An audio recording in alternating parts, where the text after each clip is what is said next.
Sejam todos muito bem-vindos a mais um episódio do MastoCast, a mais uma conversa entre mulheres. Antes de começar esse episódio, não esqueça de se inscrever no canal para receber as notificações dos novos episódios. No episódio de hoje, no MastoCast, eu tenho a alegria de receber a Alessandra.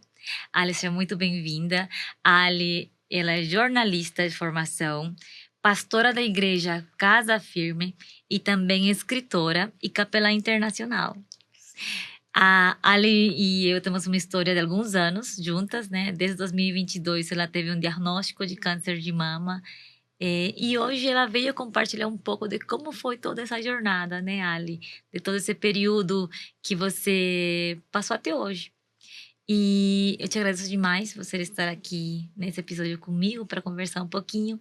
E gostaria que você também se apresentasse um pouco para quem está assistindo e me contasse um pouco de você, de como você vê a Ale de hoje comparando a Ale de 2022 para trás. Olá, eu quero primeiro agradecer, doutora. É uma honra, uma alegria, até me emociono de poder estar aqui, de saber que você está nessa jornada, fazendo esse podcast tão esclarecedor.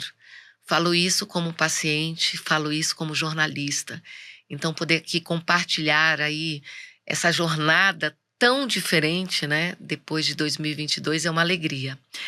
Bom, não tem como ser a mesma pessoa depois que se tem um câncer. Eu gosto sempre de falar que o câncer ele precisa ser pedagógico na nossa vida. Uma Alessandra antes de 2022 talvez não prestasse tanto atenção na saúde enquanto deveria. A Alessandra de 2022 para cá, ela sabe que é um dia de cada vez. E que se eu não fizer por mim, se eu não cuidar de mim, ninguém mais vai cuidar. Talvez isso tenha sido a grande virada de chave depois que eu descobri o câncer. Porque até biblicamente falando, a própria palavra fala que a gente deve amar a Deus sobre todas as coisas e ao próximo como a nós mesmos. Então a gente precisa começar conosco, tendo e cuidando da nossa saúde física, mental e espiritual. Então eu creio que essa virada de chave para entender que eu preciso cuidar de mim antes de cuidar do meu próximo foi e continua sendo fundamental e é algo que eu sempre falo quando eu me deparo com alguém com um diagnóstico de câncer, né? Porque a senhora, você vai poder dizer melhor até do que eu, mas eu, pelo menos assim, no meu ciclo de amizades, eu tenho visto mais mulheres tendo o câncer de mama do que antigamente. Sim. Né? Tenho muitos casos de pessoas da minha igreja, amigas minhas que foram diagnosticadas com câncer de mama de um certo tempo para cá. E então eu sempre falo exatamente isso, né? Um dia de cada vez e cuide-se. Você é responsável por você, pela sua saúde física, mental e espiritual. Perfeito, Ali. E hoje a gente sabe que cada caso é um caso.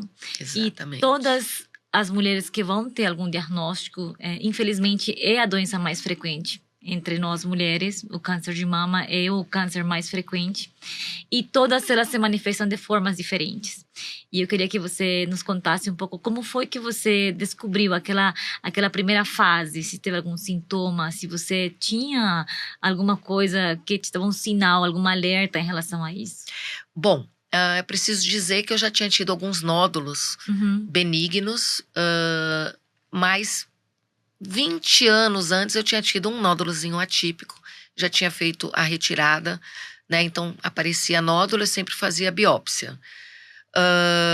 Só que no caso deste que era um câncer, eu já sabia 1 ano antes que eu tinha um nódulo, eu sentia o nódulo, por isso a importância do autoexame, né? Sim. Quando você tá ali tomando banho, você fazer o autoexame, tocar para poder ver se tem alguma coisa. Então, o autoexame eu acho que é fundamental. O meu nódulo era perceptível, só que na época, como o meu plano de saúde é de Manaus, que é onde a minha família mora, eu acabei indo num médico, num mastologista do SUS. E ele até pediu, né, a biópsia do nódulo na minha mamografia, porque a minha mama é densa. A mamografia que eu tinha feito na época tinha sido inconclusiva porque a mama é densa. Sim. E no caso da biópsia ia direto para o mastologista. E infelizmente esse mastologista do SUS, ele demorou muito tempo para abrir o resultado da biópsia. Claro que também, como eu mesmo tinha feito a mamografia e não tinha dado nada, eu também acabei largando. Tava aquele nódulo, como eu já tinha benigno, benigno, benigno, esperei a outra consulta no mastologista. Sim. É claro que na minha cabeça eu nunca imaginei que exames como biópsia fosse para um médico e o médico não abrisse. Isso para mim não era concebível na minha mente que uma biópsia não fosse aberta durante muito tempo. Enfim, quando ele abriu, ele falou que tinha alguma coisa diferente e que eu precisava fazer um outro exame, mas que não fazia pelo SUS, e falou: boa sorte. E aquilo ali me deixou meio em choque. Só que nesse meio tempo, gente, casa de ferreiro, espeto de pau, porque sou filha de médico, tá? Eu liguei pra minha família falou assim: olha, vai pra BP, faz particular, faz alguma coisa. E eu descobri que a BP aceitava meu plano de saúde, enfim. Lá, quando eu passei por uma outra mastologista, quando ela viu o resultado, ela já me desceu na urgência, eu fui fazer de novo a biópsia e etc. E ali começou todo um processo para fazer realmente um acompanhamento. Mas assim, o meu era palpável, foi através de um autoexame, dizer assim que eu tinha alguma coisa, não tinha assim dor, nada. Como eu estava trabalhando demais, eu tinha um cansaço que era, Sim. digamos, do meu trabalho mesmo, né? Eu não relacionava nenhuma outra coisa, porque eu estava fazendo como jornalista, eu estava participando de uma campanha, né, trabalhando num gabinete de campanha eleitoral para governo na época, no ano de 2022, mas eu já sabia que tinha um nódulo. Só que esse nódulo, foram 8 meses que o médico não abriu o exame, né? Depois de 8 meses, dobrou o tamanho. Sim. E era um câncer, de fato, maligno. Sim. Alguns pontos interessantes que você trouxe, assim, que é para chamar atenção mesmo. Que você já tinha tido nódulos, então eu acho que isso traz um pouco mais de leveza, assim, para você seguir os outros, né? Mas é importante que o mastologista ou o especialista que avalia nossos exames veja o surgimento de novos nódulos. Que os mais antigos, realmente, nódulo antigo benigno, ele não vai se transformar em câncer. Quando o câncer aparece, ele surge como um nódulo novo. Então, sempre que houver algum achado novo nos exames, tem que ser investigado como um novo achado. Não porque eu tive nódulos antigos benignos, os próximos que eu terei serão também. Então, sempre que houver achados novos, nódulos novos, devem ter investigação personalizada, né, para cada um deles. Então, isso é uma coisa que deve sempre chamar atenção para as mulheres e para os médicos, né? Se o médico não está sabendo conduzir, porque não é todo mundo que conduz um caso desses, né? Tem que ir para o especialista, para o mastologista. Eu acho que na saúde pública nós temos vários tipos de limitações, entrelaça o tempo, né? E o tipo de atendimento. Então, são coisas, políticas públicas que a gente tem que melhorar. E eu espero que com o tempo isso melhore. Mas tem coisas que a gente não tem como controlar realmente. Sim. E outra coisa que você falou é mamadensa. Mamadensa, ela é um fator, além de aumentar o risco para câncer de mama no geral, em mulheres, mamadensa também dificulta um pouco a identificação de lesões na mamografia, né? Porque como é uma mama mais densa, a própria mamografia fica um pouco mais branca na imagem, porque tem mais tecido mamário do que gordura. Isso faz com que a imagem de um nódulo pequeno não apareça de forma fácil.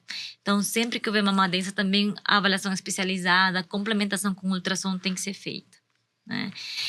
E, Ale, me conta uma coisa, como foi depois que porque você chegou finalmente numa avaliação personalizada, finalmente chegou aquela pessoa que conseguiu ver que estava alguma coisa errada E como você bem disse, tinha um sintoma que era um nódulo, que é o sintoma mais comum das mulheres em relação a tumores mamários.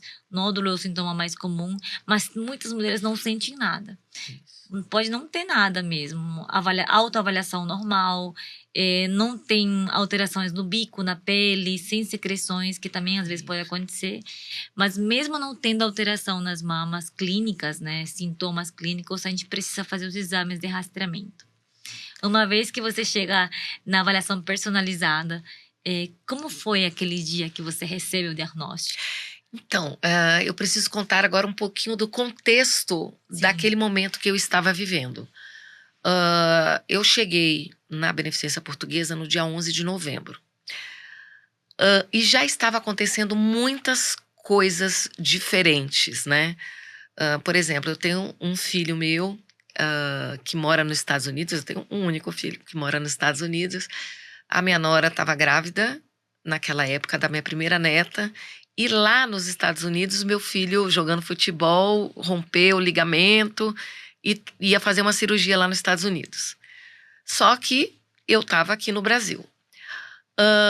Eu fiz no dia 11, o resultado ia sair no dia 25 de novembro. Nesse meio tempo, o meu pai sofreu um AVC hemorrágico. Tinha apenas 5% de chance de sobreviver. E minha família mora no Amazonas. Naquele momento, ele sofreu no dia 17 de novembro de 2022. Então, entre 11 e 25. Naquele momento, eu estava ali esperando o resultado dessa nova biópsia na minha mama para saber se era câncer ou não. E, assim, meu pai fez a cirurgia, foi pro coma, e eu tinha, assim, no meu espírito, Deus falava para mim que não era para eu ir para canto nenhum, nem para os Estados Unidos, porque eu, como mãe, eu queria pegar o primeiro avião, né, ajudar, porque o Thiago estava lá indo fazer cirurgia, minha nora com barrigona, né, esperando a Emma, minha primeira neta, e meu pai, minha família querendo que eu fosse para Manaus, porque existia a possibilidade do meu pai entrar em óbito naquele momento, mas algo no meu espírito dizia que eu tinha que ficar ali. Deus falava para mim. Eu me lembro até que 4 dias antes de eu receber o resultado, né, de que era um câncer mesmo, eu estava em um evento e eu fui pro carro. Foi no dia que meu filho fez a cirurgia no joelho. Foi dia 21 de novembro. Eu entrei no carro, comecei a chorar. E falei, Deus, eu queria estar lá nos Estados Unidos. Deus, eu queria estar lá em Manaus, do lado da minha família, com o meu pai. E comecei a falar, mas o Senhor disse que é para eu estar aqui. E o Senhor, como Ele é gentil, o Espírito Santo é muito gentil, Ele falou assim, eu entendo você. Mas nunca esqueça que eu sou um Deus onipresente, onisciente e onipotente. Eu estou nos Estados Unidos, eu estou em Manaus, mas eu também estou aqui com você. E aquilo lá me trouxe uma paz, né? Faltavam 4 dias, era uma segunda-feira, eu ia receber o resultado na sexta. E eu fui com uma amiga minha, que inclusive está com câncer de mama hoje, no dia que se chama hoje. E eu fui para a BP e eu não tinha pego o meu exame, desci, a doutora da BP me ligou e falou assim, não, pode subir que eu já tenho o resultado do exame. E ela sentou, ela estava muito, assim, ela estava mais nervosa do que eu no dia. Ele falou assim, olha, é câncer, vai ter que operar, vai ter que tirar, mas a gente vai fazer um quadrante e tal. Eu, na verdade, foi tudo muito assim quando eu recebi. Por quê? Porque a situação que eu estava vivendo, com meu pai em coma, com a minha família toda ali, eu tenho um irmão médico, meu irmão mais novo, dentro do hospital ali, acompanhando meu pai 24 horas. Meu irmão ficou 17 dias com meu pai na UTI, não saiu para fazer nada. Lá dentro do hospital, acompanhando cada respirada que meu pai dava. Minha única questão era como eu vou contar para minha mãe, em tudo que a gente está vivendo, como é que eu vou contar para minha mãe, que ainda tem essa, para a família passar. Sim. E eu me lembro que eu fui para casa, né? Eu falei, não, é prático. Como é que vai fazer? Eu já queria fazer ontem a cirurgia, né? Mas tem todo um... Processo burocrático. Burocrático, exames que tem que fazer, tudo. E daí eu pedi uma reunião em família, né? Pedi uma reunião em família, minha mãe ali, todo mundo, e tava todo mundo ali, e eu falei assim, gente, é o seguinte, eu tô com câncer. Eu tô com câncer, mas tá tudo bem.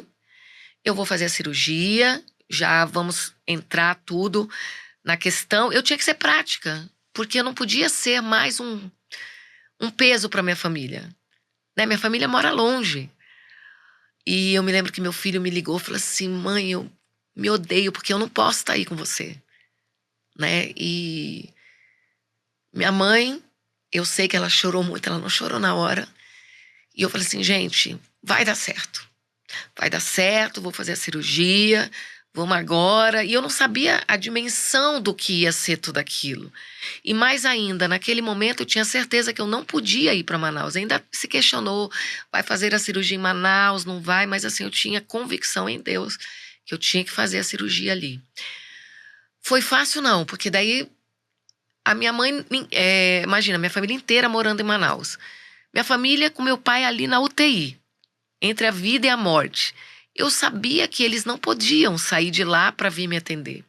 Agora, eu preciso falar da perfeição de Deus. Eu tenho uma tia, minha tia Eliane, o nome dela, policial civil.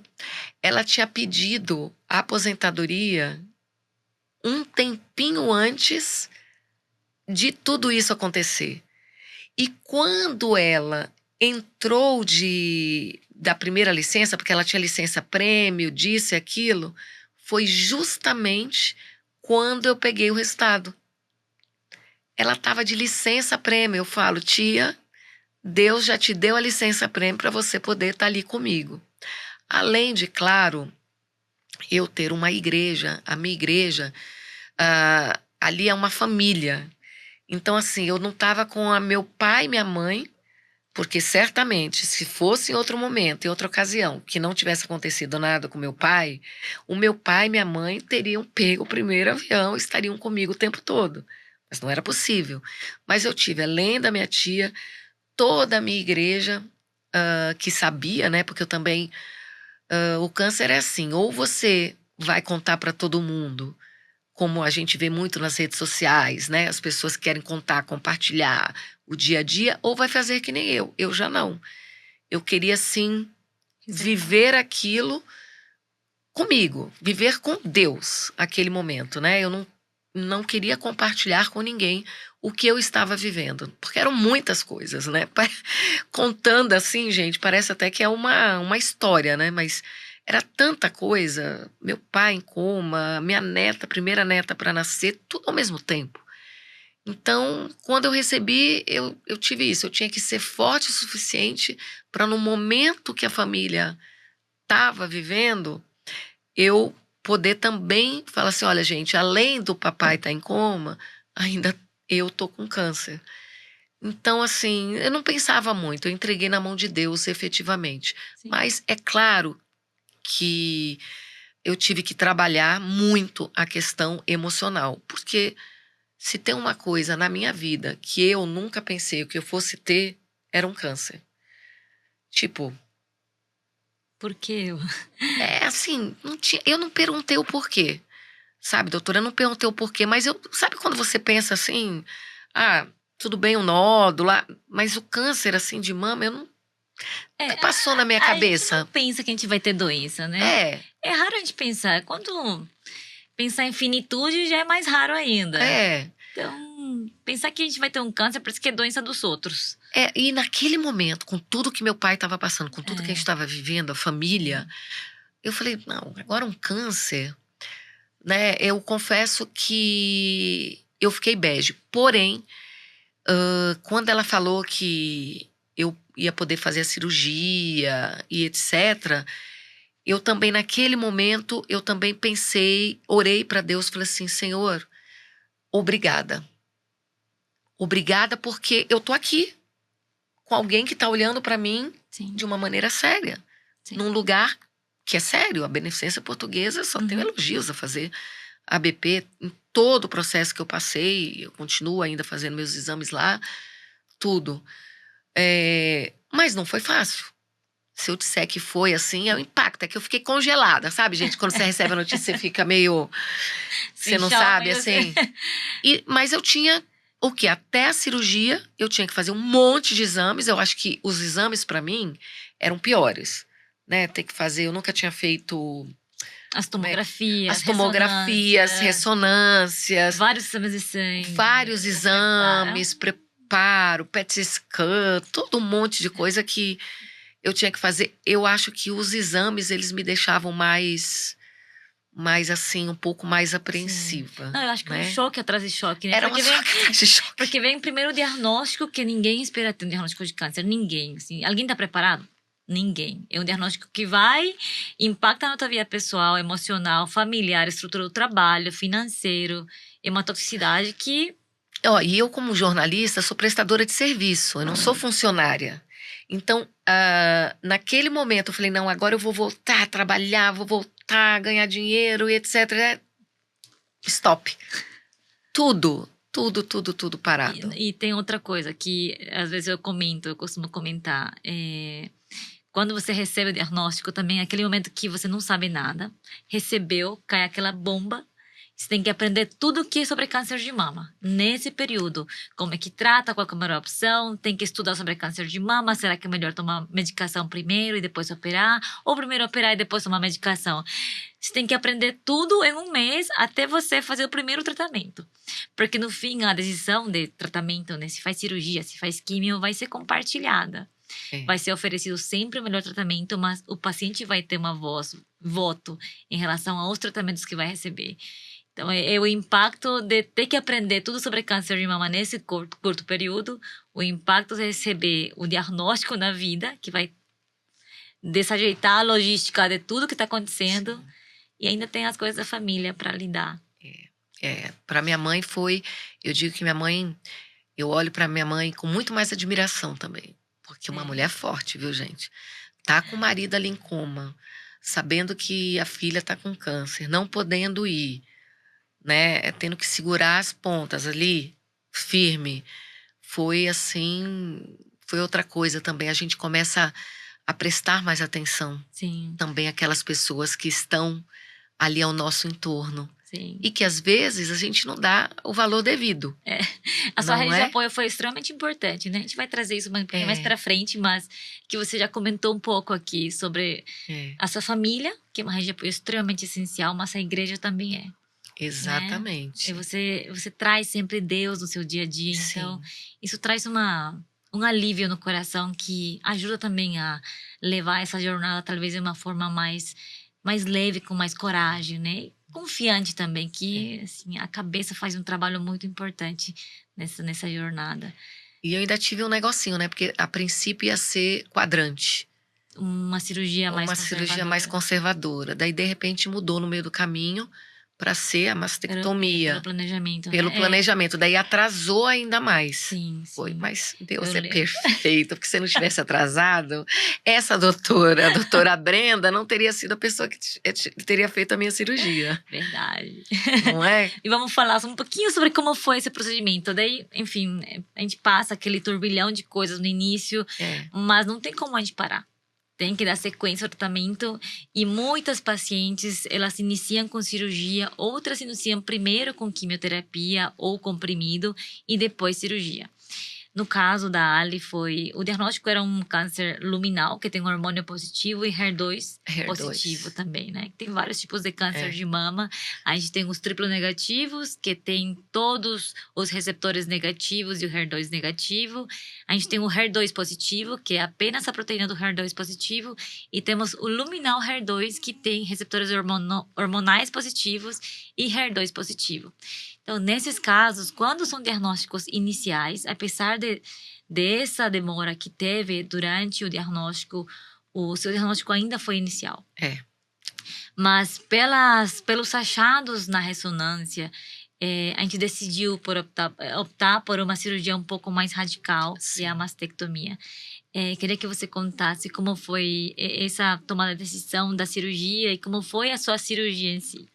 Bom, a tomada da decisão. Como eu sou de família de médico, o meu irmão mais novo, ele entrou na parada para entender melhor, para pra ver as coisas. Daí, meio que, assim, confio nele. Ele que conversou e falou assim, Sam, melhor fazer a mastectomia e tá tudo certo. E a cirurgia foi marcada, se eu não me engano, 21, 22 de dezembro.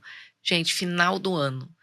Daí me ligaram, foi quando me ligaram, falou, olha, o doutor que opera, ele não vai poder operar, mas vai vir uma outra pessoa, tá tudo certo.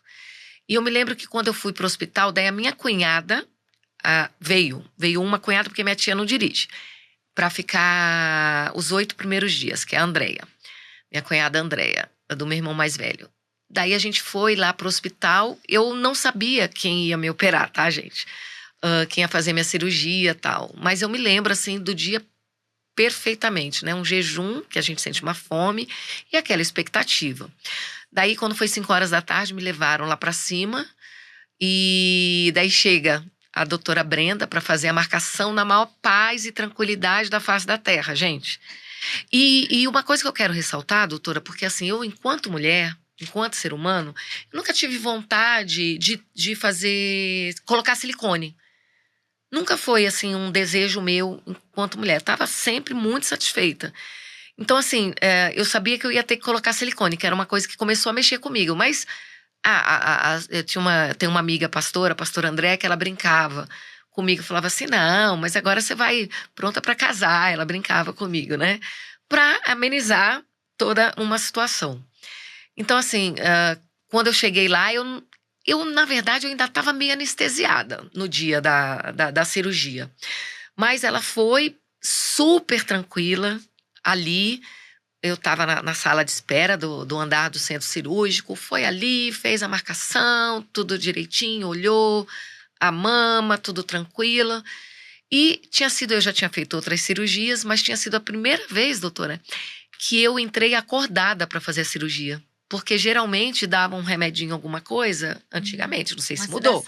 A sedação dava no quarto, eu nunca tinha visto, assim, o centro cirúrgico. Uhum. E dessa vez foi. Eu me lembro, né, eu chegando, eu falei, não vão me dar nada agora? Não, vai ser lá dentro. Aquilo lá me deixou um pouco tenso, assim, lá dentro. E eu fui indo naquele caminho. Eu lembro do número do centro cirúrgico, o 7. Uhum. Era o centro cirúrgico número 7. Mas eu já fiquei muito feliz, porque quando eu cheguei só tinha mulher. Mulheres descontraídas, mulheres novas, e eu, assim, eu sou de família de médico, e eu olhava assim, olhava para a doutora Brenda, olhava assim para a equipe toda que estava ali, e eu falava assim, meu Deus, só tem uma nova geração de pessoas da medicina, todas novas, só tem mulher nova aqui. Mas eu continuava nervosa, né? E elas ali, né? A doutora sempre preocupada, tá tudo bem, tá tudo bem. E um episódio que eu só contei pra ela hoje, tá, gente? Enquanto eu tava ali pra colocar anestesia, né? Porque eu tava acordada, vendo tudo aquilo, aquela coisa redonda, né? O coração meio acelerado. Eu comecei a orar dentro de mim e quis cantar um louvor na minha cabeça. E o único louvor que vinha, gente, eu não sei cantar, tá? Mas eu vou cantar aqui pra vocês. É um que fala, pra direita, pra esquerda, para trás, pra todos os lados, sou abençoada. E eu, com esse louvor na minha cabeça, só que eu não fiquei quieta, eu ficava assim. Imagina alguém tentando pegar o acesso em alguém dançando. Alguém dançando. De repente, a doutora cutuca assim, Ale, tá tudo bem com você? E eu abri assim o olho, tava todo mundo me olhando assim. Tá bem, gente? Porque tava na minha cabeça. Eu falei, não, doutora, tá tudo bem, tá só uma música aqui na minha cabeça. E fiquei, 4 segundos depois eu já tinha apagado, né? E foi muito rápido, apesar de ter demorado a cirurgia, sim. né? Foi uma cirurgia, acho que durou mais de 3 horas, exato. Se eu não me engano. Mas eu saí tão feliz da cirurgia, embora eu sempre passe mal com anestesia, né? Eu tenho vômito pós-anestesia, não posso mentir. Mas assim, quando eu desci com aquele negócio na perna, olhava assim, meu ser, aquela coisa enorme, né? Volto a dizer, eu tinha uma gratidão enorme. Eu estava grata porque estava tendo oportunidade de fazer, eu estava grata porque eu me surpreendi com essa nova geração de médicos ali, eu senti uma paz enorme, uma equipe que me trouxe uma tranquilidade ali naquele momento. Eu não sabia nem direito como ia ser feito ali a minha cirurgia, né? O, como ia ficar meu seio, porque na verdade a doutora pode falar melhor, é na hora, né, que vocês veem qual é a melhor maneira de se tira De bico, de reconstruir. reconstruir, como é que é. Eu não sabia como ia ser minha cirurgia, mas eu sei que quando eu voltei para o quarto, eu voltei assim com muita gratidão, né? Eu acho que o sentimento que eu mais alimentei durante todo o meu processo e continuo alimentando é a gratidão. Isso a gente aprende, né? Um dia de cada vez, e a ser grato. A ser grato porque acorda, a ser grato pelo dia de hoje, a ser grato por ter uma médica que te olha de uma maneira diferente, tão novinha, gente. Ela é um pouco mais velha que meu Obrigada. filho. Então, assim, eu saí da cirurgia ali, né? Quando eu fui pro quarto, apesar de passar mal, apesar de vomitar, eu vomitei e falei assim: agora eu preciso comer, me dá comida. E comi bastante e começou o processo da recuperação da cirurgia, Foi. né? Uhum. Eu vou E- contar um pouquinho sobre a tá, cirurgia. Bom, graças a Deus a gente se conheceu, né, Ali? No dia da cirurgia. foi Porque foi assim, maravilhoso. no fim, não foi uma coincidência, foi planejado, mas dentro do. Como era final do ano, tinha Sim, a escala e a agenda do cirurgião pode mudar. sim. Então eu cheguei meio que cobrindo alguém Isso, para a questão da reconstrução. Mas graças a Deus a gente se conheceu. isso. Até porque nosso vínculo é muito bonito. Eu gosto É, quando a gente se encontra e conversa. E a sua cirurgia é uma mastectomia. Eu vou contar porque para as pessoas entenderem mais ou sim, menos como funciona as cirurgias pós-câncer de mama. As cirurgias elas podem conservar a mama, que são as cirurgias conservadoras que chamamos de quadrante, e tem as cirurgias mais radicais, que são as mastectomias. isso. Quando a gente faz mastectomia, a gente preserva, em alguns casos, a pele da mama e o mamilo, e em outros preserva apenas a pele, e em outros a gente tira tudo e preserva apenas um pouco de pele e não reconstrói. No caso da Ali, como tinha uma doença que, apesar do tempo que tinha passado para o diagnóstico, era inicial, ele não comprometia a pele, ele não comprometia mamilo, então foi realizada uma adenomastectomia, que significa mastectomia que preserva a pele e mamilo. Após a mastectomia foi feita a reconstrução com próteses, que é a forma mais comum de reconstruir a mama, que é a mastectomia com reconstrução com prótese. E a gente fez uma simetrização da outra mama também, Isso. para ficar uns volumes mais semelhantes, né? E a simetrização dela foi com prótese. A cirurgia dela aconteceu tudo ok, a cirurgia, inclusive a recuperação também foi ótima. Maravilhosa. Durante a cirurgia, como ela é uma mulher jovem e ela fez mastectomia, a gente precisa avaliar a axila também. Nós chamamos isso de linfonodo sentinela. Durante a cirurgia, a gente faz a congelação do linfonodo sentinela, ele já veio negativo, o que também traz informações sobre o prognóstico da doença, né? Então, nós estávamos diante de uma doença mais inicial. Apesar de ela ser inicial, nós optamos pela mastectomia. Mas essa foi a cirurgia, foi uma mastectomia com reconstrução. Hoje nós estamos já há alguns anos pós cirurgia e reconstrução, né? A gente nem precisou fazer radioterapia depois. Isso. Mas como foi sua recuperação pós-mastectomia? Porque é uma cirurgia radical. É uma cirurgia Tem que mexer na radical. mama inteira, colocar próteses, tem algumas restrições no pós-operatório. Queria que você contasse como foi, para quem tem aquela curiosidade de como será passar por uma mastectomia. Então, uma das coisas assim que eu me lembro que marcou muito foi a forma leve que a doutora Brenda conduziu o meu pós-operatório. Porque eu me lembro quando ela foi me visitar no dia seguinte à cirurgia, né, que eu fui receber alta para ir para casa, ela falou assim: olha, e nada de ficar sentada no sofá. Tem que fazer caminhada pelo menos 30 minutos por dia. A minha cunhada me olhou assim, nossa, a gente ficou impressionada, porque a ideia que a gente tinha é que assim, nossa, o tamanho da cirurgia, agora eu vou ter que ficar, não vou poder nem levantar o braço, vou ficar que nem uma múmia, né? A gente tinha, né, criado um monte de coisa. E ela falou isso, que tinha que caminhar meia hora por dia, tratou tudo com uma leveza, assim, que até o dreno, que acho que é a coisa mais chatinha, né? Que você tem que ficar, ficou muito leve, né? A gente caminhava, eu fazia a caminhada, né? Com um dreninho no bolso ou numa bolsinha.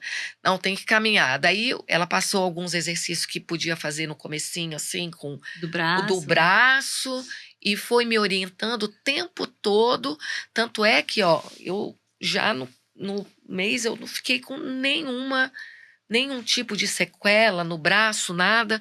E eu acredito muito que a condução, sabe, doutora, que você deu, foi muito valiosa para eu fazer. Porque se fosse por mim, eu ia ficar que nem uma múmia lá, Quietinha. né? Quietinha. Repouso. Repouso. E eu pensando, né? Conversando com meu irmão, conversando com a minha cunhada, eu falava assim: olha, essa doutora, ela é jovem, mas ela é boa. Falava assim, ela é boa. Gente, com menos de um mês eu já estava dirigindo. Ele falou, não, você pode dirigir.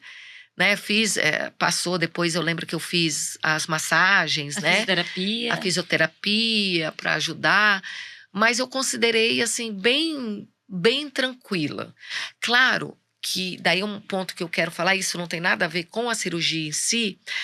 Eu, Alessandra, como nunca quis colocar silicone, eu demorei bastante tempo para ter uma aceitação de que eu era uma mulher com silicone. Entendeu? Uhum. Eu ficava assim, minha cabeça ficava bugada, assim. Tipo, peso, eu não me conformava com peso, eu tinha que usar outro tipo de sutiã, daí para dormir. Isso eu demorei, mas foi mais da cabeça, porque como eu nunca foi um desejo do meu coração, Uhum. eu estranhei demais ter a mama maior, porque acabou ficando um pouco maior do que eu tinha. Então, isso foi para mim talvez o mais difícil. Não tem nada a ver com a cirurgia em si, mas a aceitação de que agora eu era uma mulher que tinha um silicone. Sim. Hoje eu já levo tudo numa boa, acertei no tipo de top que eu uso, tal, mas isso para mim foi, acho que o mais difícil. Uhum. Mas a cirurgia, gente, ficou espetacular. Confirmo. Tem alguns cuidados gerais pós-operatórios, né, que eu acho que vale a pena a gente trazer aqui. Não os específicos, porque cada caso vai ter um cuidado, né, especial para cada tipo de cirurgia, mas o fato de a gente caminhar após cirurgia, tem algumas medidas que a gente tem que fazer para qualquer cirurgia para evitar tromboses, que são as complicações vasculares, né? Isso. Eu tomava uma injeção na barriga. Exato. Então, dependendo do tipo de cirurgia, a gente tem que evitar um repouso absoluto. Dependendo do tipo de cirurgia, a gente tem que evitar o risco ou diminuir o risco de tromboses ou coagulação dos vasinhos para não ir para a perna, para não ir para o pulmão, né? Que são o TEP e tromboses na perna. Então, o que a gente pode fazer para diminuir esses riscos? Um é ficar ativo, e por isso que a gente recomenda sempre caminhar. O outro é usar meia compressiva, que você usou também por um período. E o outro é usar injeção anticoagulante para evitar esse tipo de trombose. Que eu usei também. Também usou. Nem todo mundo precisa da injeção, nem todo mundo vai precisar da meia compressiva, mas a movimentação e ficar ativo num pós-cirúrgico é essencial para todas as cirurgias. Isso para diminuir o risco de trombose. Para quando a gente fala de cirurgias de câncer de mama, especificamente cirurgias de câncer de mama que mexem também com a axila. Eu acho que esse foi um grande mito, assim, ainda é. Para quem faz cirurgia da axila, da mama, não pode mexer o braço, não pode carregar peso, não pode pegar a pressão nesse braço. Daí são alguns mitos que a gente traz, assim, de histórico mesmo, que antes as pessoas não deixavam as pessoas mexerem o braço. E o que a gente sabe hoje? Quanto mais precoce seja a movimentação, quanto mais precoce seja a fisioterapia, é muito melhor para a gente não ter sequelas pós-cirúrgicas. Porque uma vez que a gente mexe na mama e na axila, a gente pode ter sequelas. Qualquer um pode ter sequelas.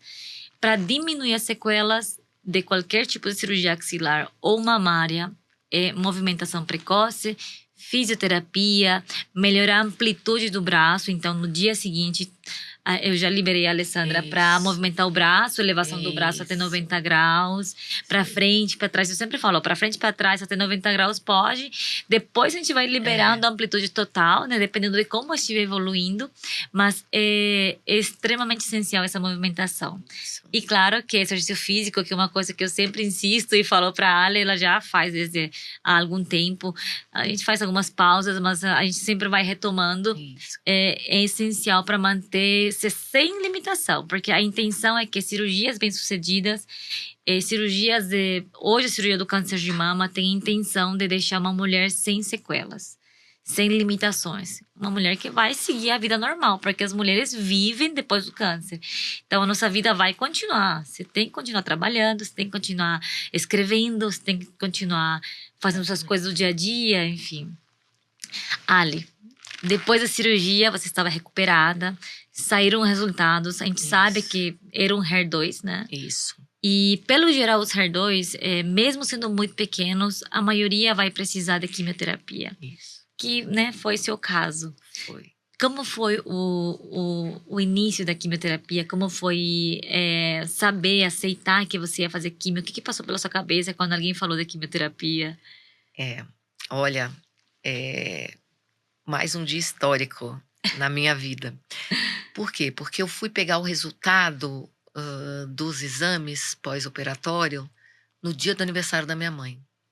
31 de janeiro. E, gente, meu cabelo era aqui, tá? Era muito enorme. comprido. Quando eu fiz a cirurgia, era muito comprido. Eu tinha um zelo naquele cabelo. E no dia 31 de janeiro, né? Eu tinha feito final de 2022, 31 de janeiro de 2023, quando eu fui com a doutora Grazi passar pela oncologista, ela falou, já estava com resultado, já tinha ido com ela uma vez. Ela falou que seria necessário eu fazer 12 sessões de químio. E ela virou para mim e falou assim, olha, outra coisa, tem que cortar o cabelo porque vai cair. Aquilo lá talvez tenha sido o choque. Só que, mais uma vez, eu ia ter que, de novo, fazer uma reunião em família por vídeo, porque eu não tinha ido ver meu pai. Nessa altura ele já tinha saído do coma, tal, mas estava muito debilitado, né? O AVC dele foi muito grande. Eu ia ter que contar no dia do aniversário da minha mãe que eu ia precisar fazer quimioterapia. Ali foi um novo desafio para mim. Foi assim, um choque, porque era um processo, gente, que a gente estava vivendo ali naquele momento. Mas eu fui, contei para minha mãe. Daí tinha perguntado para a doutora, olha, eu posso ir ver meu pai? Ela falou, não, quanto antes você começar, melhor. Daí eu falei, quando a senhora quer começar a minha químio? Daí ela falou assim, segunda-feira que vem, dia 6 de fevereiro. Mas corta o cabelo antes. Só que você tem a possibilidade de usar a touca congelante, que congela. Touca de gelo, né? Touca de gelo. E eu nem conhecia, como muita gente não conhece. Daí ela falou assim, olha, nem todo mundo consegue usar a touca, mas você pode tentar usar essa touca. Ela não é que não vai perder cabelo, mas previne, pelo menos conserva de 50% a 70% do cabelo. E, enfim, foram todos os preparativos. No dia 3 de fevereiro, eu fui cortar o meu cabelo. Foi até um pastor amigo meu, que é barbeiro, dele falou assim, me dá o privilégio de cortar o seu cabelo, um privilégio diferente, né? Posso eu cortar o seu cabelo? Daí fui cortar, mas quando eu cortei também ali, é como se eu tivesse também tirado um peso de mim, eu estava pronta. E como o meu plano de saúde é de outra cidade, não é de São Paulo, eu tinha que fazer a minha químio por internação. Sim. Não era aquela químio que você vai, fica umas horinhas e vai embora. O meu tinha que ser por internação. E foi muito bonito porque minha família continuava lá em Manaus. Daí eu só estava com a minha tia, só que eu tinha uma rede de apoio que eram as pastoras da minha igreja. Né? Se juntou um grupo, falou assim, não, sozinha você não vai ficar nessa químio. E eu tenho que destacar aqui essa minha amiga Amanda, que hoje está com químio também, que foi a pessoa que estava comigo no primeiro diagnóstico, no 25 de novembro. Ela e o pai dela, a mãe dela, eles falaram, não, então faz assim, olha, uma semana você fica na sua casa com sua tia e a outra semana você fica 3 dias aqui em casa após a químio. Uhum. Então se juntou ali os meus pastores, as pastoras da minha igreja, para fazer uma rede de apoio, de cuidado, como seria esse processo. Sim. Né? Por quê? Porque a minha família mesmo estava lá tomando conta do meu pai e meu filho estava com a minha neta pequenininha ali, ainda fazendo físio com o joelho dele. E ali eu sabia que eu ia começar uma nova etapa, consegui marcar para o dia 6 de fevereiro, cabelo cortado, e fui. E ali eu quero destacar, estou terminando agora, até final do ano, eu também serei, além de jornalista, serei psicanalista também. Faço curso de psicanálise e até conversando com uma terapeuta, a minha terapeuta do curso, doutora Henriqueta, ela falou assim, olha, você criou um método. Por quê? Porque quando eu estava indo para lá, eu falei assim, Senhor, vou começar orei, né? Vou começar a minha primeira químio. Então, para cada químio, eu quero uma palavra do Senhor para minha vida. E ali abri a minha Bíblia e peguei um versículo, e aquele versículo se tornou rema. Eu já tinha uma palavra durante todo o processo, que está lá no livro de Josué, se me permite falar aqui o versículo. Josué 1:9, que fala, não te mandei eu, seja forte, corajosa, não temas, não temas e nem te apavores, porque o Senhor, o teu Deus, é contigo por onde quer que andares. Então eu já tinha tomado posse dessa palavra, seja forte e corajosa.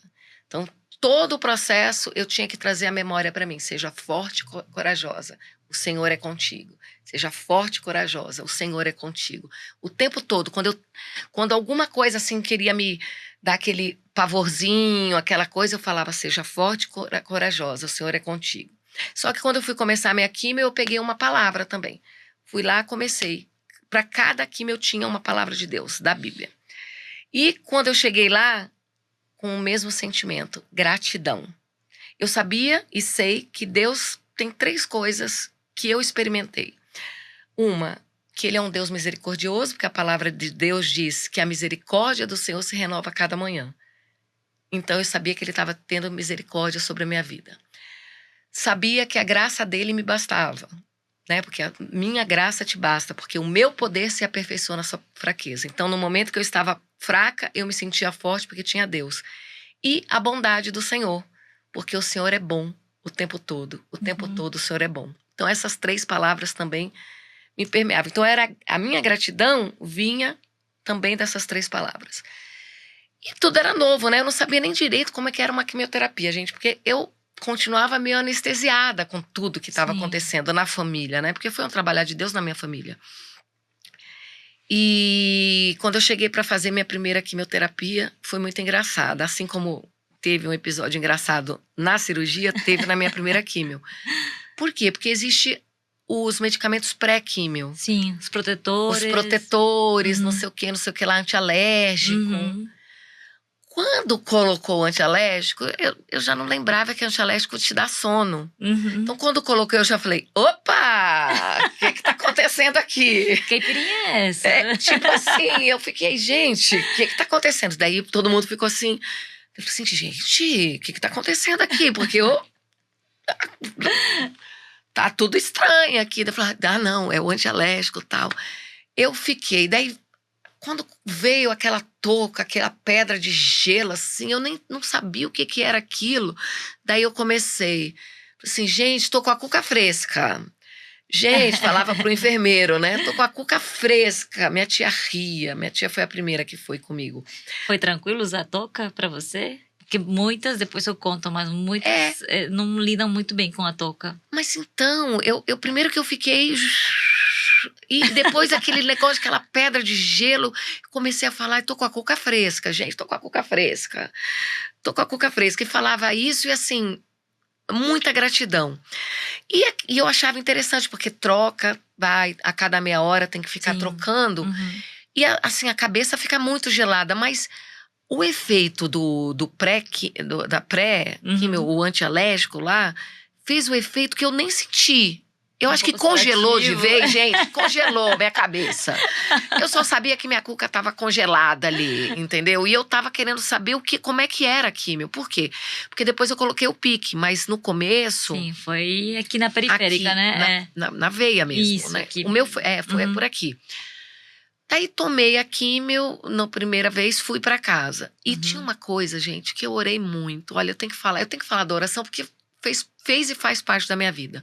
Eu falava assim, Senhor, né? Porque a gente cria, às vezes, histórias na nossa cabeça como vai ser. E como você bem colocou, cada caso é um caso. Cada caso é um caso. E você tem que aprender a lidar com o seu caso, com a responsiva do seu organismo. Eu tinha uma preocupação de não conseguir comer, de passar mal, aquelas coisas. Então eu Sim. orava demais. E fui para casa. No dia seguinte eu sabia, né, que eu tinha que manter a imunidade alta, Adequada, né? adequada, Uhum. né, por causa de todo o processo. E minha tia cozinha muito bem. E eu falei, tia, Tia eu quero Laine. comida. Eu quero comida, quero comida. Eu engordei 15 quilos durante a minha quimio. Daí já no dia seguinte, eu tava na expectativa, né? E eu tinha que fazer uma vez por semana a Uhum. químio. Fiz a primeira, comi, não senti nada. Na primeira, Na primeira sessão, na né? primeira Pós sessão. primeira químio. É. Não senti nada. Uhum. Nada mesmo. Assim, comi bem. Pronto, essa é uma dúvida muito frequente de quem faz químio. Quando a É, gente começa a sentir os sintomas, vai depender, claro, do tipo de químio. e do A organismo, de tudo. resposta é muito assim, né? Depende. Porque tem vários tipos de Entende? químios, É, tem vários tipos de efeitos colaterais e tem quem é. está recebendo. Só uma coisa que eu É, esqueci de falar da cirurgia. sim. Porque no começo, depois do pós-cirúrgico, e que é uma coisa normal, eu tive a prisão de ventre. Foi, pode Né? acontecer. Pode acontecer Porque você passa também. por um trauma cirúrgico, o seu corpo foi Isso, anestesiado, você passou por um processo isso. inflamatório, entre aspas, que é a cirurgia, né? Então, Mas depois resolveu. é, Isso é importante falar, porque geralmente pode pode dar. surpreender alguém, é. Pode. Mas na minha quimio, eu não tive nada. Claro que tanto as pastoras da minha igreja, a pastora Andréa mandava comidinha, manda sopa, era muita sopa que eu não tinha nem onde guardar, tanto sopa que ela mandava. Eu usava máscara. Eu continuei indo nos cultos, tá, da minha igreja, mesmo fazendo durante a quimio, então eu ia, tive o cuidado de sempre estar usando a máscara e fazia as caminhadas e me alimentava muito bem. Durante o processo da quimio, foram 12 químios que eu fiz. Eu posso dizer que eu não tive efeito. Uhum, Numa só que eu peguei gripe. entendi. Tava muito frio, fez um frio assim, final de março, e eu peguei uma gripe e eu tive até que ir né, porque qualquer coisinha que você tenha de anormal, eu tinha que Precisa correr pro comunicar. pronto, Uhum, comunicar, daí fui pronto-socorro, fiquei uhum, internada uns dias a mais. Também na colocação do pique, sim. que é o acesso que eu fiquei para facilitar depois Uhum. das outras químios, eu fiquei um tempinho a mais. E depois até, gente, eu gostava tanto da comida da BP e me dei tão bem que eu até pedi para doutora Grazi, falei assim, doutora, deixa, já que é por internação, deixa eu ficar até É. o dia seguinte. Uhum. Por quê? Porque eu fazia a químio tomando aqui a químio, o pessoal tira, coloca, Troca, toca, coloca, toca, tira, coloca. tira. Tira, Pelo toca, menos coloca, toca. a que usei era essa, eu ficava trocando de meia em meia hora. Vinha o jantar, eu lá toda com a cuca fresca, comia. Minha tia ainda tinha que descer na padaria para comprar café com leite e pãozinho com manteiga, Uhum. na chapa. Uhum. Comia, depois eles tiravam tudo, eu dormia Uhum. até o dia seguinte. Super bem. Então, assim, eu vivi, assim, um período muito desafiador, mas eu não posso dizer que eu tive efeitos, Sim. Mas você chegou a ter entendeu? algum náusea, vômito? Nada. Tem muita gente que imagina quem está na química, que vai ficar no vaso sanitário, Não tive vomitando o nada. tempo inteiro, que não necessariamente vai acontecer com todos. Tem vários tipos de químio. O tipo de químio que a Ali fez permitiu ela levar muito bem essa químio Sim. e também permitiu ela usar a touca. Isso. Porque a touca de gelo nem em todos os casos a gente prescreve, porque tem paciente que não vai funcionar mesmo. Caía, gente. Meu cabelo caía. É que eu tenho muito cabelo. Uhum. Então, assim, não foi perceptível. Eu fiquei, por exemplo, sem pelo no corpo inteiro. Sim. Né? Dentro do nariz, a sobrancelha ficou mais falha. No corpo inteiro eu não tinha pelo. Mas a touca, ela foi muito importante em termos, assim, deve ter caído, assim, uns 30% do meu cabelo.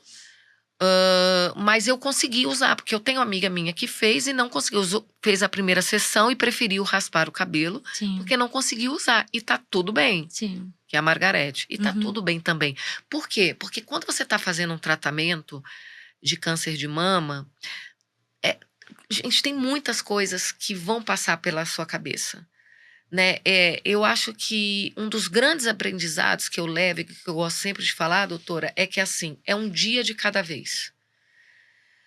É o respirar, é como você vai acordar, como você vai estar naquele dia, como você vai administrar aquele dia, e sabendo que tem coisas que só você vai poder fazer por você. Não vai ser outro. Tá conseguindo comer? Vai se alimentar bem. Precisa descansar? Vá descansar. Sim. O descanso é essencial. Essencial. Entendeu? Não queira ter o mesmo ritmo do que você não tá com uma doença. Né? Sim. Você tem que respeitar, respeitar o seu corpo. E isso eu consegui fazer. Sabe? Até porque se eu não fizesse, tinha um monte de gente ali para me dar puxão de orelha. Sim. Né? Tinha um monte de gente. Mas a equipe completa, né? O tipo rede de apoio, que inclui médico, família, amigos. Isso, todo mundo ali para falar. Mas eu tinha que viver esse momento, né? De saber que era um dia de cada vez. Vinha os pensamentos, os medos, as angústias. Eu não posso dizer para você que não vinha. Não só vinha, como eventualmente ainda, nesse tempo de comprimido, do extamestano, que eu até considero que tem mais efeito colateral do que foi o tempo de químio, aparece. Sim. Medo, né? É medicação. Sim. Não tem como você mentir para si mesmo. Sim. E eu acho que é um grande espelho que a gente coloca no rosto, até para refletir e não fazer mais coisa e não ser, muitas vezes, mais do jeito que se era antes.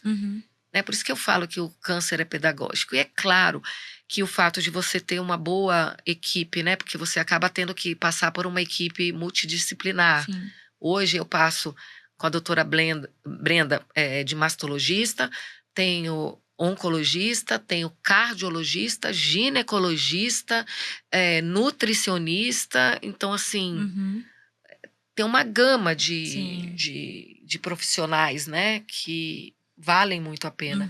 E a doutora Brenda é aquela que eu ligo, que nem outro dia eu estava fazendo musculação e peguei muito peso. Estava em Manaus com a minha cunhada, com o personal dela, e peguei bastante peso e ficou.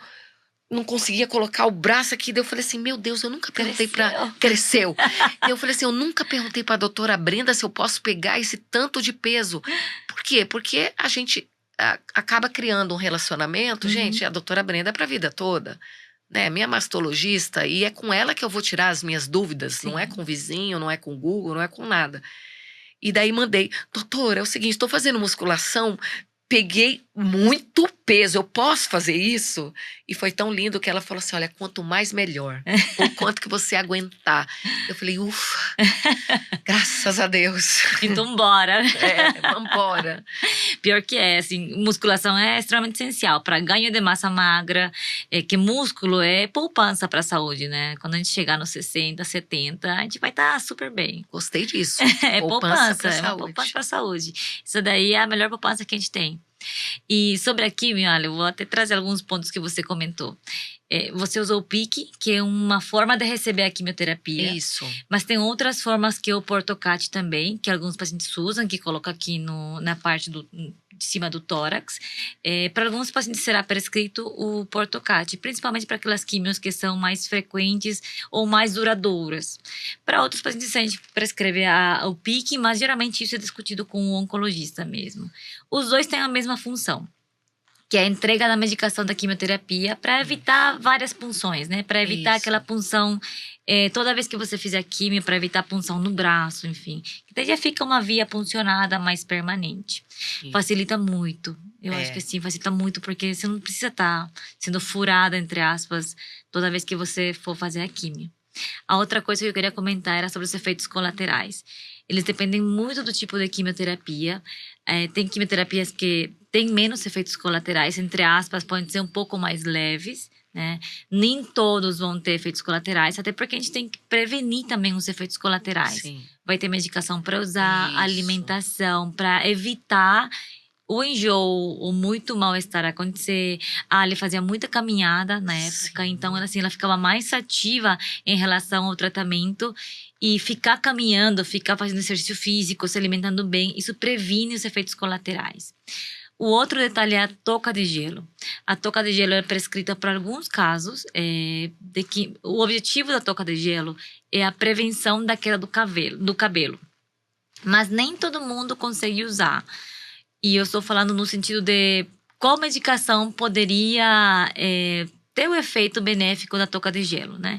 Então, para câncer de mama, tem algumas quimioterapias que não vale a pena usar a touca de gelo, porque de todas as formas vai cair o cabelo. Então, nesse sentido, não vale a pena investir usando a touca de gelo. Mas tem quimioterapias que permitem o uso de touca de gelo, que foi a quimioterapia que a Ali fez. Nesses casos, quando a gente usa a touca de gelo, tem a chance de 70%, 60% do cabelo não cair. Mas ainda o cabelo pode cair. E claro que depende do quanto a gente aceitar essa touca durante o processo, né? Isso. Porque algumas pacientes não se sentem confortáveis com ele. Algumas ficam com muito frio, outras com muita dor de cabeça. Ou atrapalhar demais o momento da quimio. Então, ali, elas preferem retirar a touca e interromper o uso da touca. Mas quando a gente lida bem com a touca e consegue se sentir confortável usando a touca de gelo, porque ela fica muito fria, dá para usar até a última quimio para evitar justamente a queda do cabelo. Então, para mim, é uma ótima ferramenta, porque o cabelo tem um significado assim, de feminilidade imenso para a mulher. Mas também, assim, nem todo mundo consegue usar, nem sempre vamos conseguir usá-lo. Mas se for uma opção, acho que tem que ser conversado e talvez ver a possibilidade de usar, né? Se for um caso que desse para usar. Bom, Ali, então a gente finalizou a quimioterapia, mas o tratamento não finaliza apenas com a quimio, né? Considerando que é um tumor, o diagnóstico do tumor, ele foi um hormonal com HER2 positivo. Então, tem algumas medicações que a gente precisa usar por algum período, por vários anos, para o controle para evitar a doença acontecer de novo. Que em termos médicos a gente fala que é controle a longo prazo para evitar recidivas. Como é a sua experiência hoje em relação a essas medicações? Vamos lá. Quando eu terminei a químio, eu comecei uma nova etapa, porque eu tive que ainda tomar mais 14 Herceptin, que é um tipo de químio também, né? Sim, as vacinas. Só que ao invés de ser semanal, seria a cada 21 dias. Eu terminei em 2024. Paralelamente a isso, eu comecei o tal do comprimidinho, que a gente toma durante 5 anos, né? 3, 5, 10, depende cada caso é um caso, né? Cada mulher vai tomar de uma maneira diferente. No meu caso, está previsto aí 5 anos. Esse sim, o extamestano, né? Esse sim, olha, quando eu entrei no tal do comprimidinho... O bloqueador hormonal, né? Bloqueador hormonal.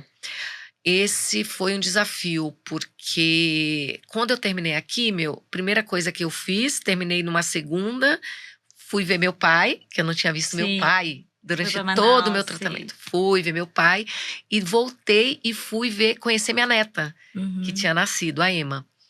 E eu comecei a tomar um medicamento quando eu cheguei lá nos Estados Unidos.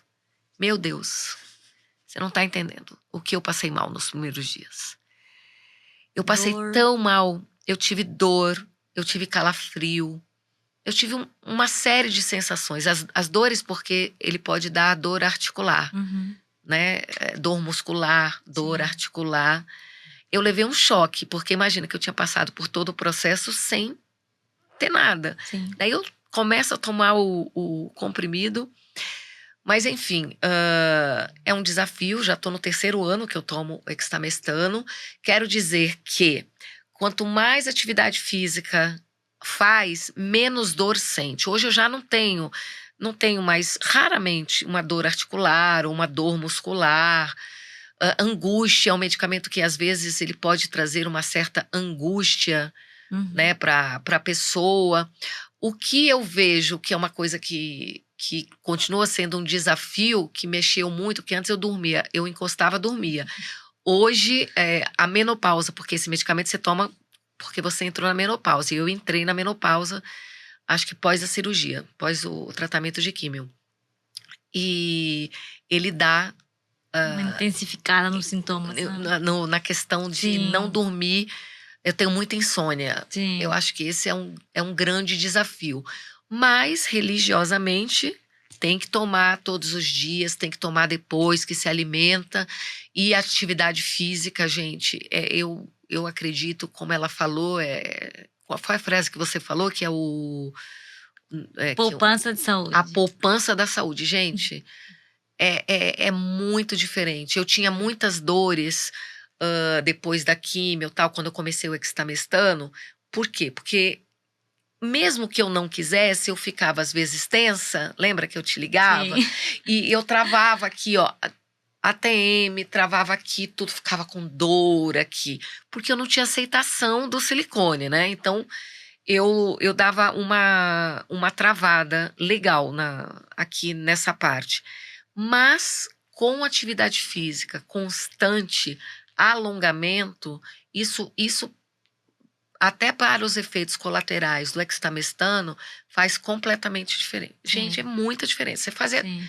Você entrar naquela vibe de você fazer atividade física, até os Melhor. efeitos colaterais são bem Sim, menores. Hoje eu só tenho o problema ainda para administrar um pouco da questão da insônia, sim. mas raramente eu tenho qualquer outro tipo de efeito Uhum. colateral. Mas passei por todos, viu? Sim. Foi Eu acho bem. que esse é um dos grandes desafios, né, do segmento adjuvante, que se chama em termos médicos, que é aquele tratamento pós-cirurgia e quimioterapia. Adjuvância, porque você É, usa medicações que intensificam os sintomas da menopausa. Você vai bloquear os isso. hormônios, né? Você bloqueia mais ainda. Eles estão, você já está na menopausa, estão mais bloqueados ainda. E a mulher depende do estrogênio. Nossas articulações dependem disso. A lubrificação dos olhos, De tudo. lubrificação Isso é legal genital. falar. Esse negócio de que você Tudo fica mais depende, ressecado. exato. Então, a gente precisa ter estratégias para melhorar tudo isso, né? Coisas que a Ah, gente conversa no consultório, assim, como é, melhorar. Às vezes são gotas, tópicos, lubrificantes, isso, exercício físico. O melhor lubrificante para articulação é exercício físico. isso. Não tem colágeno que vai ajudar muito mudar essa dor As unhas articular. ficam mais As unhas ficam mais fracas, fracas também. O cabelo. cabelo. O cabelo, em relação ao exemestano, também um pouco mais temporário, mas É, pode acontecer. Mas tudo isso, assim, a gente tem formas de amenizar os sintomas, né, Ali? Eu acho que a gente vai manejando, lidando com alguns, por algum período meio que se acostumando, mas outros a gente consegue melhorar.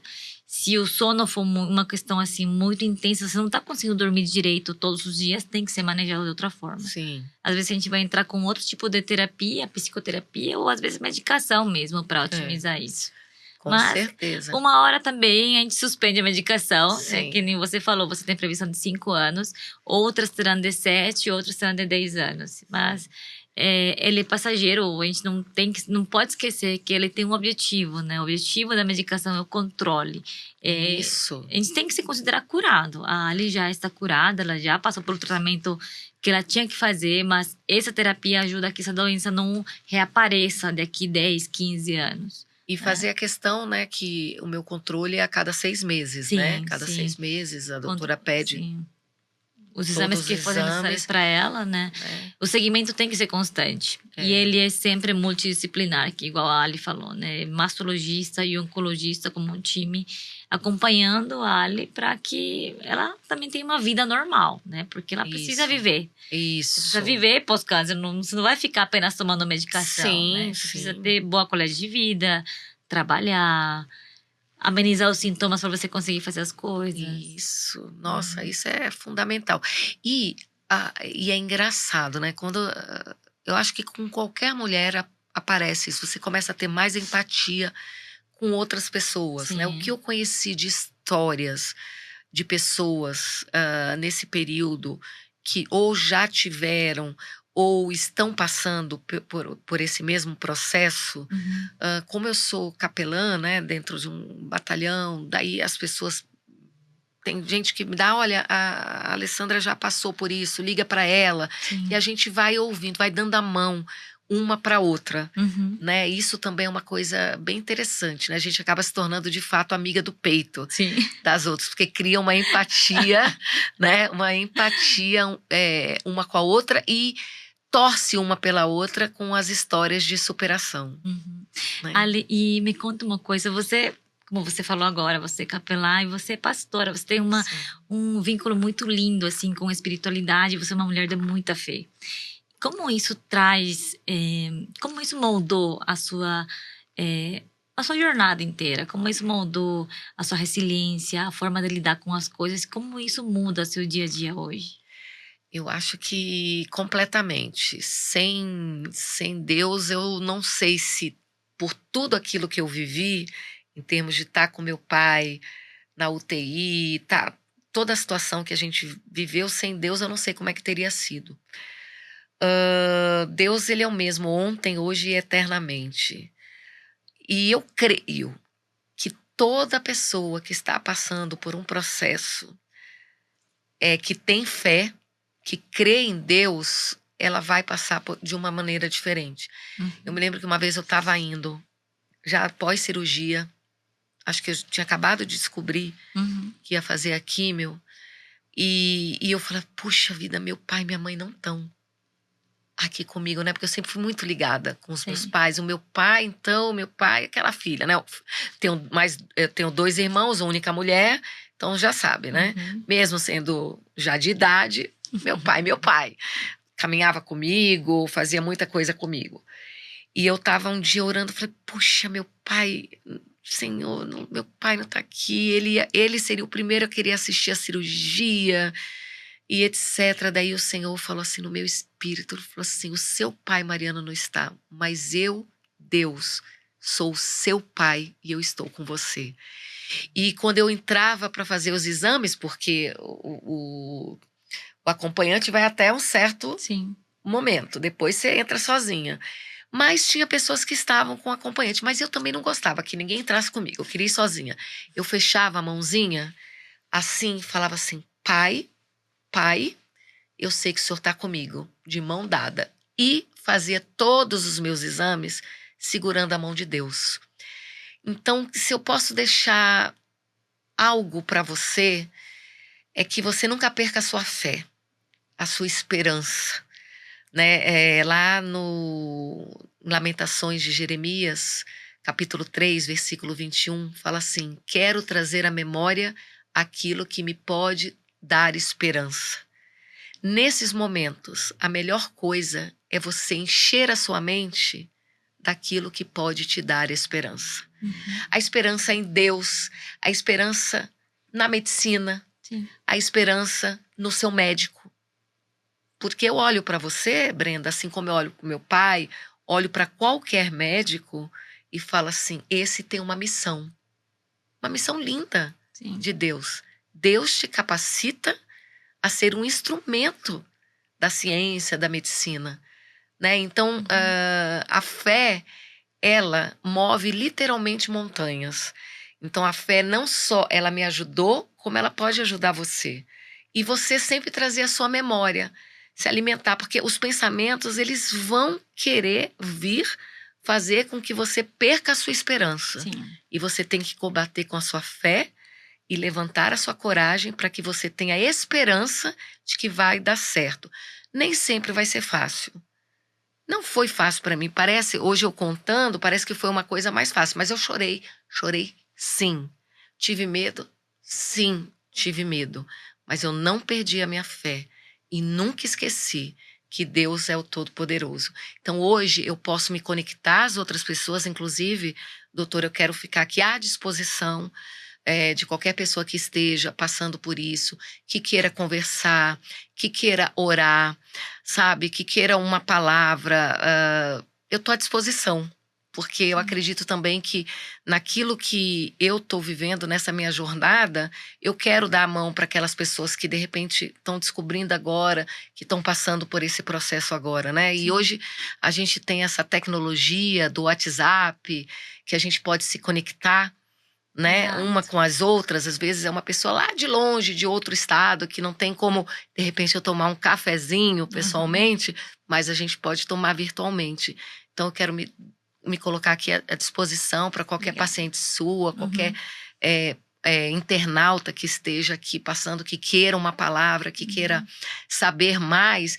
Também quero me colocar como uma pessoa que tem vivido um dia de cada vez e que gosta de ouvir as histórias e que gosta de saber que nós precisamos voltar à humanidade, né, uns com os outros, de nos importarmos uns com os outros. Sim. Por isso que eu louvo a Deus, doutora, pela sua iniciativa de estar com o Mastocast, que além de ser informativo, faz conexão. Porque a gente, quando está passando pelo processo, está vivendo essa jornada, é importante a gente saber que tem alguém que também está passando por isso e a gente poder dar as mãos. Sim. Obrigada, Ali. E tem uma coisa muito importante. Você falou muitas coisas relevantes. Você falou informações extremamente importantes aqui para os que estão escutando, que estão assistindo, que nunca é fácil, né? Não vai ser. A gente está sentado aqui meio contando essa história, talvez com um pouco de mais leveza, mas só vai saber quem passou por isso. Naquele momento parece que também é aquilo que você falou, a cabeça, os pensamentos, eles podem sabotar muitas vezes o que a gente precisa fazer realmente para chegar na nossa cura. Mas espiritualidade, fé, força e coragem, como você trouxe, faz sentido, é a força que a gente precisa para as coisas funcionarem, né? Para entrar tudo no eixo e a gente conseguir nosso objetivo. Né, durante o tratamento. E isso para nós, para os médicos, né, que estamos naquele outro lado, acompanhando o paciente, faz total diferença. Porque tem uma parte que é nossa, da prescrição das coisas, mas tem a parte do paciente que é extremamente essencial. E a gente precisa da sua força, da sua coragem e da sua você inteira para fazer o tratamento, né? E eu também, eu sou uma pessoa de muita fé. E eu não estou falando aqui de religião, estou falando de espiritualidade mesmo. E para mim também faz muita diferença quando eu lido com os problemas, porque todo mundo tem problemas, cada um tem esses problemas de todos os tipos, né, de todas as formas, sejam de saúde, emocionais, família, aqueles que são inesperados, aqueles que, enfim, problemas para quem é médico, tecnicamente difíceis. Mas a gente tem formas de lidar com isso. Muitas vezes a gente vai conseguir lidar sozinho, outras vezes geralmente a gente precisa de alguém para dar a mão, né? Nossa rede de apoio, seja a nossa família, muitas vezes são amigos, às vezes é a igreja, e também tem a rede de apoio que são os médicos que estão ao redor, né? Que é o time multidisciplinar. Ali você tem uma formação muito linda, que é jornalismo. E eu queria que você me comentasse um pouquinho, contasse um pouquinho como o jornalismo e comunicação também leva ao seu trabalho hoje, de fé, você pastora, e essa comunicação como ajuda hoje a ajudar outras pessoas. Amém. Vamos lá, eu sou jornalista, amo a minha profissão como jornalista, estou me formando como psicanalista também, mas sou jornalista. Como eu sempre fui freelancer, na época eu parei mesmo de trabalhar. Só fiquei com o trabalho que eu faço dentro da igreja. Sim. Né? Por quê? Porque eu não queria me desconectar da minha igreja de jeito nenhum, né? Porque eles estavam ali me segurando no colo. E depois disso, eu tive a oportunidade de participar, 2023 ainda e 2024, num jornal regional da minha região, de Alphaville, que é o Jornal Giro, da Claudinha Azevedo. Ali, no ano de 2024, eu fui para a bancada fazer as eleições de 2024. A gente tinha o Girocast, né, e o Giro nas eleições de 2024. Foi uma experiência tremenda, Paralelamente a isso, eu também faço a Rádio Adore Mais FM, um programa que é da minha igreja, que chama Aviva-nos, né? Divido a bancada com mais 2 jornalistas. E continuo, e eu quero usar. Eu, na verdade, assim, dentro do meu coração, eu quero escrever, porque eu sou escritora também, quero escrever um livro sobre essa jornada, sobre a fé, como a fé me ajudou a criar mecanismos nessa jornada do câncer de mama. Eu tenho aí um projeto para escrever, eu já tenho livros em colaboração com outras pessoas, já tenho 2 escritos com a editora Soares e pretendo, né, compartilhar. Eu me lembro que esqueci de falar, em 2023, como eu escrevo dentro da minha igreja espetáculos de teatro, no evento que a gente fez das mulheres de 2023, o espetáculo que eu fiz foi dividido em 12 atos, onde cada ato representou um versículo de cada químio. Olha aí. Eu compartilhei em termos de teatro as emoções, inclusive, em cada ato que eu vivenciei no período. Eu transformei em teatro sem dizer que a personagem que estava passando por um processo. Sim. Eram outras personagens, só que elas vivenciaram. Foi uma maneira de eu também já colocar como você lidar com cada processo. E é isso que eu quero, é isso que eu gosto, né? Tô aí me preparando para segundo semestre de 2025 voltar para a bancada de podcast, que é uma coisa que eu gosto, preparando aí outro espetáculo que vai ser apresentado em outubro. E o jornalismo é isso, né? Eu quero poder contribuir escrevendo um livro, contribuir, como foi o caso aqui do Mastocast, né? Falando com você. E trabalhar, porque, gente, não dá para parar de trabalhar, tá? A gente tem um tempo que a gente tem que olhar pra gente, mas a mulher que trabalha fora, ela volta a trabalhar. A vida segue normal. O entendimento e o seu eu, aquilo que você aprende durante o processo é que vai mudando. Você muda, mas você vai ter uma vida normal. Você vai voltar a trabalhar, vai voltar a estudar, só que as coisas começam a ter mais leveza depois de um câncer. E o olhar é diferente. O olhar é diferente. Aquilo que você, de repente, já perdia a paciência, você fala, cara, não vale a pena. Não vale a pena. Você aprende a ter pelo menos eu acredito, um autocontrole, porque, poxa, você passou, você venceu uma doença, você está passando por um processo. Tem coisas que você fala, puxa, eu estava enxergando muita coisa ali, nem é para isso tanto. Vamos ser mais maleável, vamos ser mais respirar, né? Ser mais brando. Então, é vivendo e aprendendo. E o jornalismo é isso. Continuo na profissão, amo aquilo que eu faço, mas quero deixar também contribuições escrevendo algo que, se Deus quiser, em breve, no futuro, possa aguardando. Possa poder estar aí ajudando outras pessoas. Perfeito. Ali, eu te agradeço demais você ter compartilhado tantas coisas suas aqui hoje que com certeza vai ensinar, né, e ajudar outras mulheres que talvez passem por algo semelhante. Eu acho que isso aqui é mais é para quem está assistindo entender que tem alguns cenários parecidos, mas nenhum deles vai ser igual. Tem formas de a gente lidar e tem formas de a gente ficar bem também, né?